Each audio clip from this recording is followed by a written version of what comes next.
বুক জিস্টের সাথে শুনুন বিশ্বসেরা বইগুলোর সারমর্ম। আসসালামু আলাইকুম বন্ধুরা, বুক গিস্টের জ্ঞানার্জনের এই যাত্রায় আপনাকে স্বাগতম। আমাদের একমাত্র উদ্দেশ্য হলো সেরা বইয়ের নির্যাস আপনাদের কাছে পৌঁছে দেওয়া। সবার আগে মন থেকে ধন্যবাদ জানাই আমাদের সাবস্ক্রাইব করে পাশে থাকার জন্য। সেই যাত্রায় আজ আমাদের সঙ্গী লেখক ডক্টর গজানন শিরকে এর লেখা the reset, master the art of rebuilding yourself বইটি। আপনারা কি কখনো এমন অনুভব করেছেন যে আপনার জীবন এক এমন মোড়ে এসে থেমে গেছে যেখান থেকে পিছনে ফেরার সাহস নেই এবং সামনে এগিয়ে যাওয়ার কোনো আশাও অবশিষ্ট নেই? যেখানে প্রতিটি সকাল একটি বোঝা বলে মনে হয় আর প্রতিটি রাত কেবল অনুশোচনায় কেটে যায়? যেখানে আপনি হাসেন ঠিকই, কিন্তু ভেতর থেকে সম্পূর্ণ ভেঙে পড়েছেন? যেখানে দুনিয়া আপনাকে শক্তিশালী মনে করে, কিন্তু আপনি নিজে ভেতর থেকে এক শূন্যতা অনুভব করেন? কখনো কখনো জীবন আমাদের এমন অভিজ্ঞতার মধ্যে দিয়ে নিয়ে যায় যা আমাদের ভেতর পর্যন্ত ভেঙে চুরমার করে দেয়। আমরা সম্পর্কে ভেঙে পড়ি, বিশ্বাসে আঘাত পাই, ব্যর্থতাকে ভয় পেতে শুরু করি এবং ধীরে ধীরে নিজের থেকেই সংযোগ হারিয়ে ফেলি। কিন্তু আপনি কি কখনো ভেবে দেখেছেন, যা টুকরো টুকরো হয়ে ভেঙে গেছে তা কি আবার জোড়া লাগানো সম্ভব? একজন পরাজিত মানুষের ভেতরে কি সেই পুরনো স্ফুলিঙ্গ আবার জ্বলে উঠতে পারে? কোনো মানুষ কি নিজেকে সম্পূর্ণ নতুন এক সংস্করণে পুনরায় তৈরি করতে পারে? এই প্রশ্নই আমাদের সেই যাত্রাপথে নিয়ে যায় যেখানে আমরা নিজেদেরকে পুনর্গঠন করতে শিখি। কিন্তু এই যাত্রা সহজ নয়। এই পথ সেই সব ক্ষতের ওপর দিয়ে যায় যা আমরা বছরের পর বছর ধরে লুকিয়ে রেখেছি। সেই সব আবেগের মধ্যে দিয়ে যায় যা থেকে পালাতে গিয়ে আমরা ক্লান্ত হয়ে পড়েছি। এটি এমন এক পথ যেখানে কোনো শর্টকাট বা ম্যাজিক ফর্মুলা নেই। আছে শুধু এক কঠিন, বাস্তব এবং বেদনাদায়ক প্রক্রিয়া যেখানে আমরা আমাদের সবচেয়ে ভয়ঙ্কর অংশগুলির মুখোমুখি হই। কিন্তু এই যন্ত্রণার মধ্যেই এক শক্তি লুকিয়ে থাকে। কারণ যখন আমরা নিজেদের সম্পূর্ণরূপে বুঝতে পারি, তখনই আমরা নিজেদের পুনরায় গড়ার সাহস খুঁজে পাই। পুনর্গঠনের অর্থ হল নিজেকে ক্ষমা করা, নিজেকে গ্রহণ করা এবং নিজের জন্য দৃঢ়ভাবে দাঁড়ানো। এটি সেই যাত্রা যেখানে আমরা নিজের সাথে লড়াই করি, নিজেকে নিরাময় করি এবং তারপর নিজের জন্য একটি নতুন পরিচয় তৈরি করি। এই সম্পূর্ণ যাত্রায় আপনাকে কেউ পথ দেখাবে না, কারণ আসল লড়াইটা চলে আপনার ভেতরে, মন এবং হৃদয়ের মধ্যে। যতক্ষণ না আপনি নিজের গভীরে উঁকি মারতে চাইবেন, ততক্ষণ বাইরের কোনো আলোই আপনাকে পথ দেখাতে পারবে না। এখন প্রশ্ন হলো, আপনি কি প্রস্তুত নিজের মুখোমুখি হওয়ার জন্য? আপনার ভেতরের সেই মানুষটিকে চেনার জন্য যে ভেঙে যাওয়ার পরেও প্রতিদিন সকালে ওঠে, সমস্ত যন্ত্রণা সহ্য করে হাসার চেষ্টা করে? আপনি কি নিজেকে পুনরায় তৈরি করতে চান, এক নতুন সংস্করণ, নতুন মানসিকতা এবং এক নির্ভীক জীবন নিয়ে? যদি আপনার উত্তর হ্যাঁ হয়, তবে এই আখ্যান আপনারই জন্য। কারণ এখন সময় এসেছে নিজেকে পুনর্গঠন করার, যাতে পরের বার যখন আপনি আয়নায় পাকাবেন, তখন এমন এক মুখ দেখতে পান যা ভেঙে গিয়ে নয়, বরং পুনরায় নিজেকে গড়ে তুলে মাথা উঁচু করে দাঁড়িয়ে আছে। আর সেই মুখটি হবেন আপনি নিজেই। অধ্যায় 1, আত্ম উপলব্ধি দিয়ে পুনর্গঠনের সূচনা। আপনি কি কখনো নিজের ভেতর এক অদ্ভুত অস্থিরতা অনুভব করেছেন? যেন সব কিছু থাকা সত্ত্বেও কিছু একটা অপূর্ণ রয়ে গেছে। যেন জীবন নিজের গতিতে চলছে ঠিকই, কিন্তু আপনি কোথাও হারিয়ে গেছেন। যে সকালগুলো একসময় সতেজ মনে হতো, এখন তা বোঝা বলে মনে হয়। যাদের সাথে হাসতেন, এখন তাদের সাথে কথা বলতেও ইচ্ছে করে না। আর সবচেয়ে ভয়ঙ্কর কথা হলো, আপনি এখন নিজেকেও ঠিকভাবে অনুভব করতে পারেন না। এখান থেকেই সেই যাত্রা শুরু হয় যাকে বলে পুনর্গঠন। কিন্তু এই যাত্রার প্রথম পদক্ষেপ হলো সচেতনতা বা আত্ম উপলব্ধি। সচেতনতার অর্থ হলো নিজেকে প্রশ্ন করা, আমি কি সত্যিই খুশি? আমার জীবন কি আমার প্রত্যাশা পূরণ করতে পারছে? আমি কি সেই মানুষ যা হয়ে ওঠার স্বপ্ন আমি একদিন দেখেছিলাম? আর যখন এই প্রশ্নগুলোর উত্তর নীরবতায় মেলে, তখন হৃদয়ের গভীরে কিছু একটা ভাঙতে শুরু করে। কিন্তু এই ভাঙনের মধ্যেই এক নতুন বীজ রোপিত হয়, পরিবর্তনের বীজ। বেশিরভাগ মানুষ এই মোড়ে এসে ভয় পেয়ে পিছিয়ে যায়, কারণ নিজের সত্যের মুখোমুখি হওয়া সহজ নয়। আমরা অন্যদের দোষারোপ করা সহজ মনে করি, সময়কে, পরিস্থিতিকে, মানুষকে। কিন্তু আসল সত্য হলো, যতক্ষণ না আমরা নিজেদের অন্তরের কণ্ঠস্বর শুনব, ততক্ষণ কোনো নিরাময় শুরু হবে না। সচেতনতা আমাদের শেখায় যে পরিবর্তন বাইরে থেকে নয়, ভেতর থেকে শুরু হয়। যখন আপনি আপনার মানসিক ক্ষতগুলোকে চিনতে পারেন, আপনার অবদমিত অনুভূতিগুলোকে স্বীকার করেন, তখনই আপনি ভেতর থেকে শক্তিশালী হতে শুরু করেন। এটি সেই মুহূর্ত যেখানে আপনি প্রথমবারের মতো সততার সাথে নিজেকে দেখেন, কোনো লোক দেখানো রূপে নয়, কোনো সামাজিক মুখোশের আড়ালে নয়, বরং নিজের আসল সত্তার সাথে। আর এখান থেকেই সেই পুনর্গঠন শুরু হয়, যা জীবনকে এক নতুন অর্থ দেয়। সচেতনতা একটি আয়নার মতো, যা আপনার ভেতরের প্রতিটি বাস্তবতাকে স্পষ্টভাবে দেখিয়ে দেয়। হয়তো সেই প্রতিবিম্বটি সেই লোক দেখানো চেহারা নয় যা আপনি দুনিয়াকে দেখান, কিন্তু সেই সত্যটি আপনার পরিবর্তনের জন্য অপরিহার্য। আর যখন আপনি এই আয়নায় নির্ভয়ে তাকাতে পারবেন, তখনই আপনি নিজেকে বলতে পারেন, অনেক হয়েছে, এখন আমাকে নিজেকে পুনরায় গড়তে হবে। তাহলে আপনি কি সেই আয়নায় উকি মারার জন্য প্রস্তুত? কারণ এখান থেকে আসল পরিবর্তনের সূচনা হয়। অধ্যায় 2, ট্রমা বোঝা এবং নিরাময় করা। কখনো কখনো জীবনে আমরা এগিয়ে চলে যাই, না থেমে, না ক্লান্ত হয়ে, কিন্তু ভেতর ভেতর আমরা সেই অসমাপ্ত অধ্যায়গুলোকে বয়ে নিয়ে চলি, যা আমরা কখনো সঠিকভাবে বন্ধই করিনি। সেই কথাগুলো যা শৈশবে আঘাত হয়ে হৃদয়ে বাসা বেঁধেছিল, সেই মানুষেরা যারা আমাদের বিশ্বাস ভেঙেছিল, সেই ব্যর্থতা যা আজও আমাদের রাতে ঘুমোতে দেয় না, সেই কথাগুলো যা আমরা কাউকে বলতে পারিনি এবং ধীরে ধীরে নিজের থেকেও লুকিয়ে ফেলেছি। এগুলোই আমাদের ট্রমা, যা চোখে দেখা যায় না, কিন্তু ভেতরে ভেতরে আমাদের চিন্তাভাবনা, সিদ্ধান্ত, সম্পর্ক, এমনকি আমাদের পরিচয়কেও নীরবে নিয়ন্ত্রণ করে। ট্রমা শুধু একটি বেদনাদায়ক স্মৃতি নয়, এটি এমন এক অদৃশ্য বিষ যা ধীরে ধীরে আমাদের আত্মাকে হত্যা করে, কোনো শব্দ না করে, কাউকে জানতে না দিয়ে। আমরা অন্যদের সামনে হাসি মুখ দেখাই, কিন্তু ভেতর থেকে অনুভব করি এক ভাঙন। আমরা নিখুঁতভাবে স্বাভাবিক দেখাই, কিন্তু আবেগের স্তরে থাকি চূর্ণ বিচূর্ণ। আর সবচেয়ে ভয়ঙ্কর বিষয় হলো, আমরা হয়তো জানিও না যে আমরা ভেতর থেকে আহত। তাই নিরাময়ের প্রথম ধাপ হলো বোঝা, নিজের ট্রমাকে চেনা, তাকে বৈধতা দেওয়া, তাকে উপেক্ষা করা বা আমি ঠিক আছি ভান করা নয়। কারণ যতক্ষণ না আপনি স্বীকার করবেন যে আপনি আহত, ততক্ষণ আপনি নিজেকে নিরাময় করার অনুমতিই দেবেন না।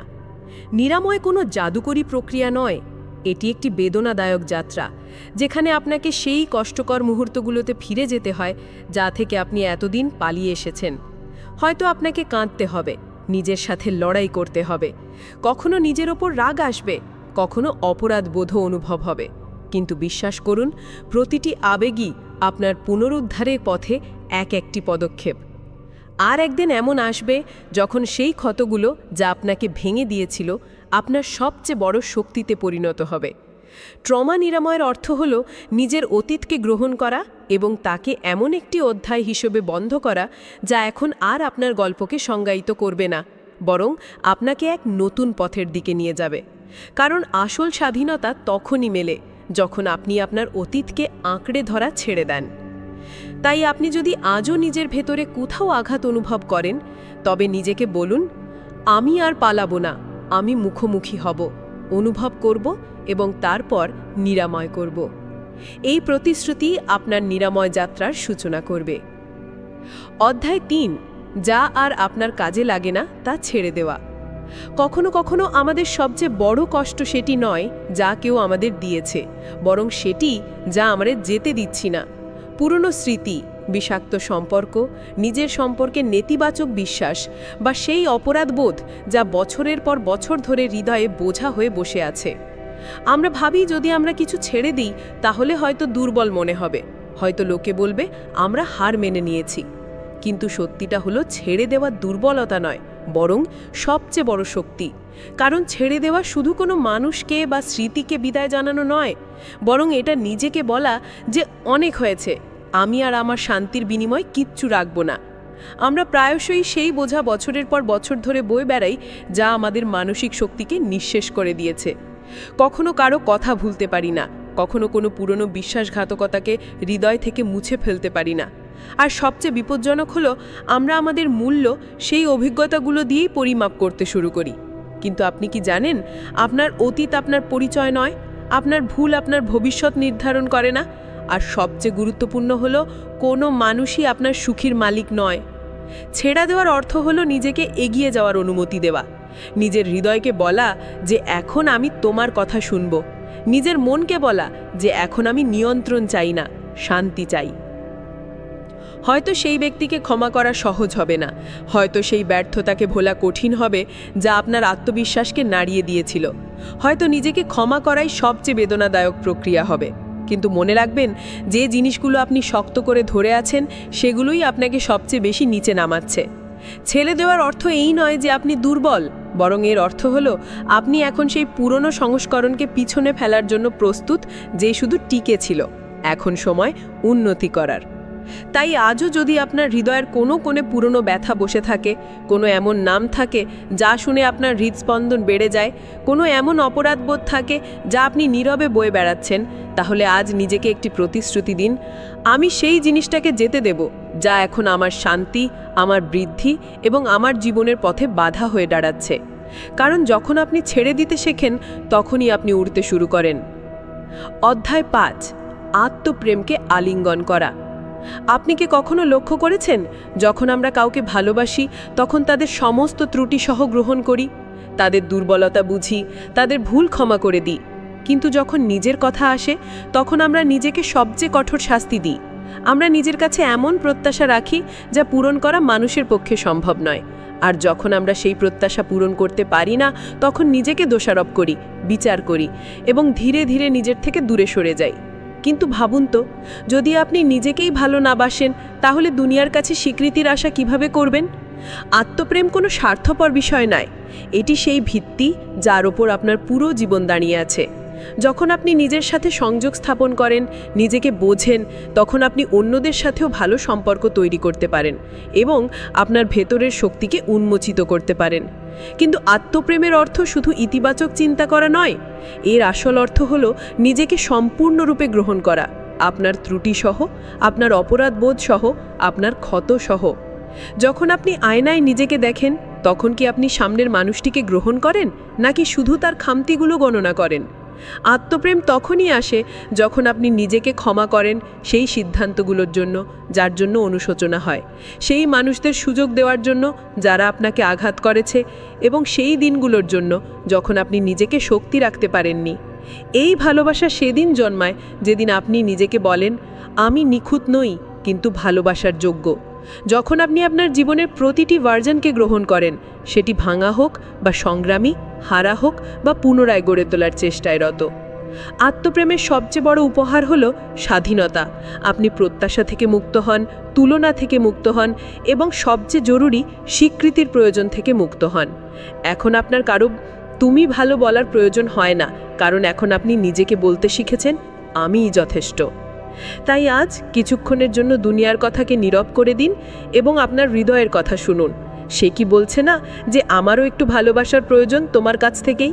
কারণ সবচেয়ে শক্তিশালী মানুষ সেই যে ভেঙে যাওয়ার পরেও নিজেকে আলিঙ্গন করতেও ভোলে না।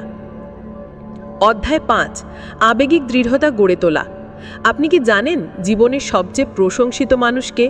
সে নয় যে কখনো পড়েনি, বরং সে প্রতিবার পড়ার পরেও বেশি মজবুতি নিয়ে উঠে দাঁড়িয়েছে।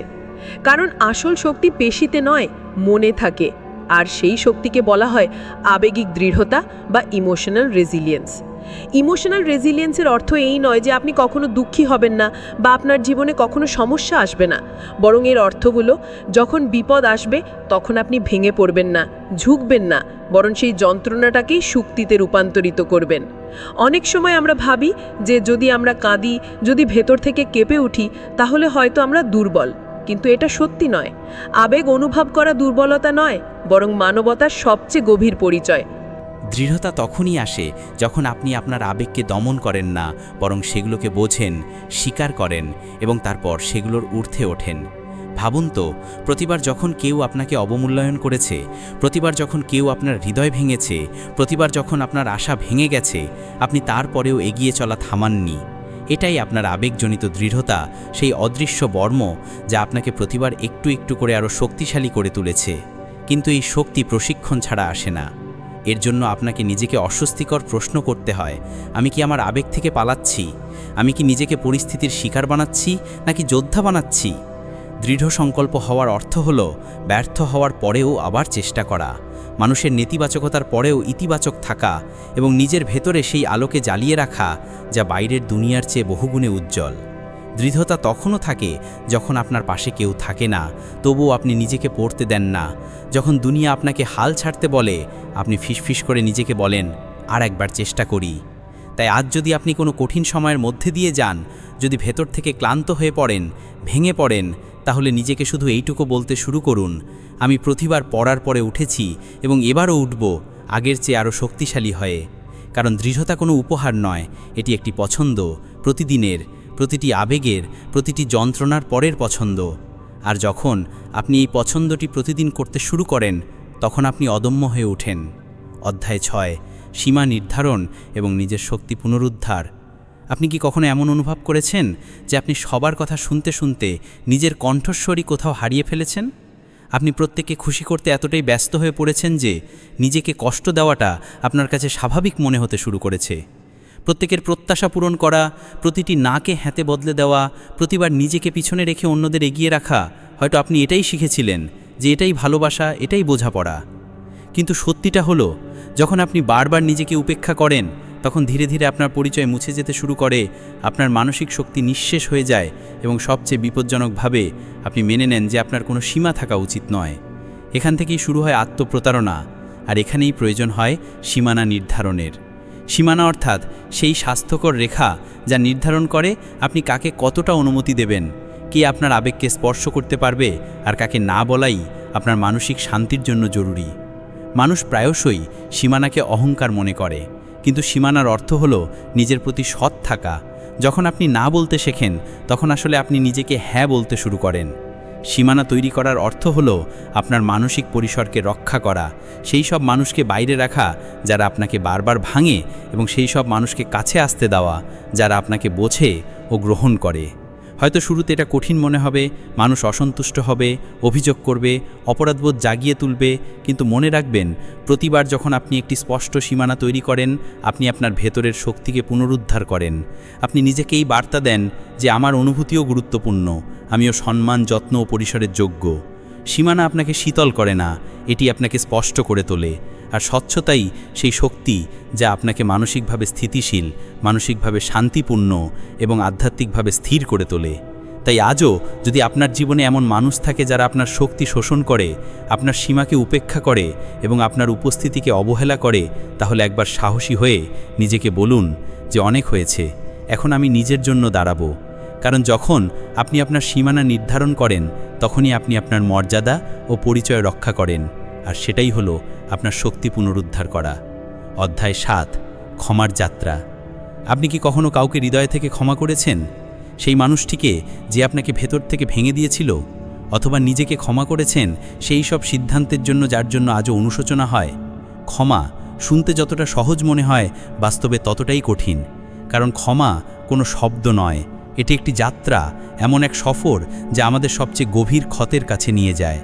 আমাদের মধ্যে অনেকেই ক্ষমা করার কথা বলে, কিন্তু ভেতর ভেতর সেই যন্ত্রণাটাকে এখনও বুকের মধ্যে আঁকড়ে ধরে বসে থাকে, যেন সেই ক্ষতটা আমাদের পরিচয় হয়ে গেছে।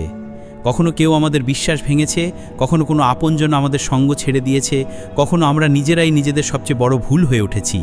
আর তারপর আমরা সেই যন্ত্রণাটাকে বারবার পুনরাবৃত্তি করতে থাকি, প্রতিটি চিন্তায়, প্রতিটি স্মৃতিতে, প্রতিবার সেই মানুষ বা পরিস্থিতিকে দোষারোপ করে বেঁচে থাকি।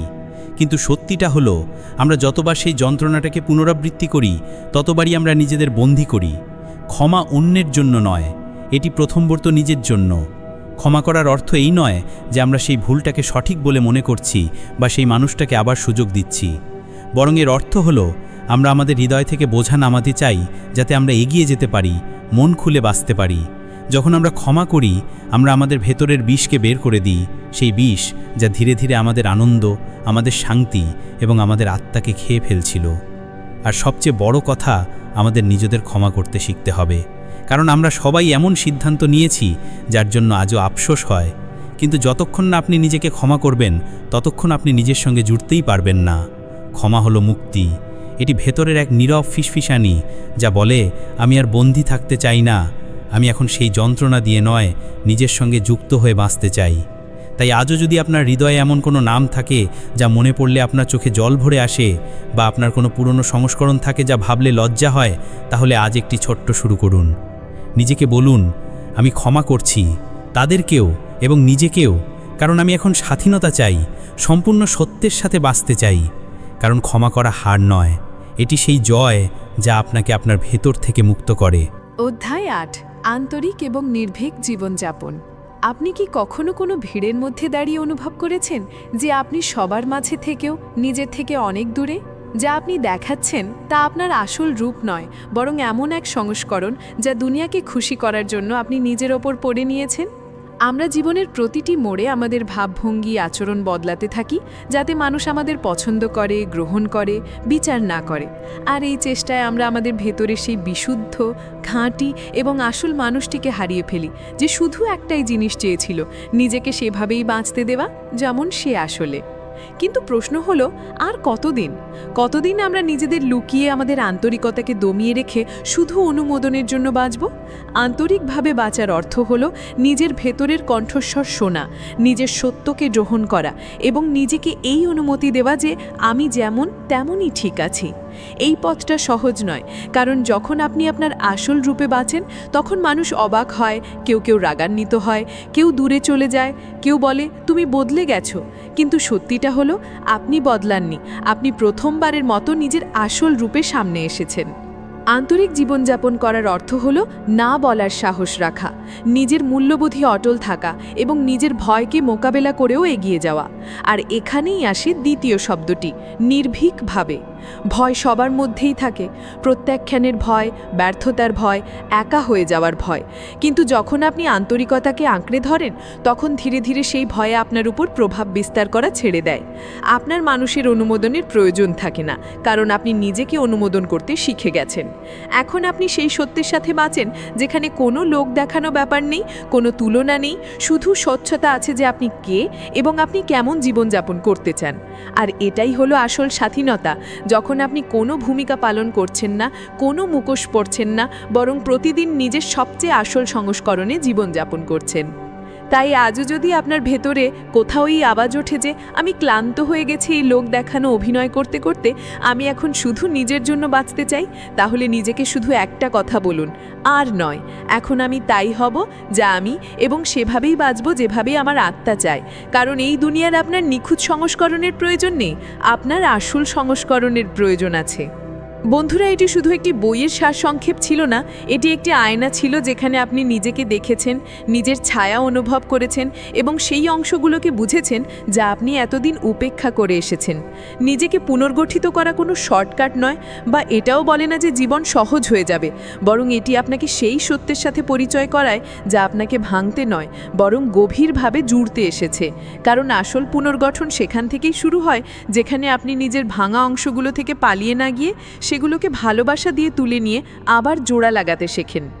এই যাত্রায় আপনি নিজেকে প্রশ্ন করেন, নিজেকে ক্ষমা করেন, পুরনো ক্ষত অনুভব করতে করতে নিরাময় করতে শেখেন। আর তারপর একদিন আপনি নিজের সেই সংস্করণের সামনে দাঁড়ান যা দুর্বল নয়, বরং সম্পূর্ণভাবে জাগ্রত এবং আত্মনির্ভর। এটাই তো আসল আত্মরূপান্তর, তাই না? কোনো শোরগোল ছাড়া, কোনো প্রদর্শনী ছাড়া, শুধু ভিতরে ভিতরে নীরবে এক নতুন আত্মার জন্ম।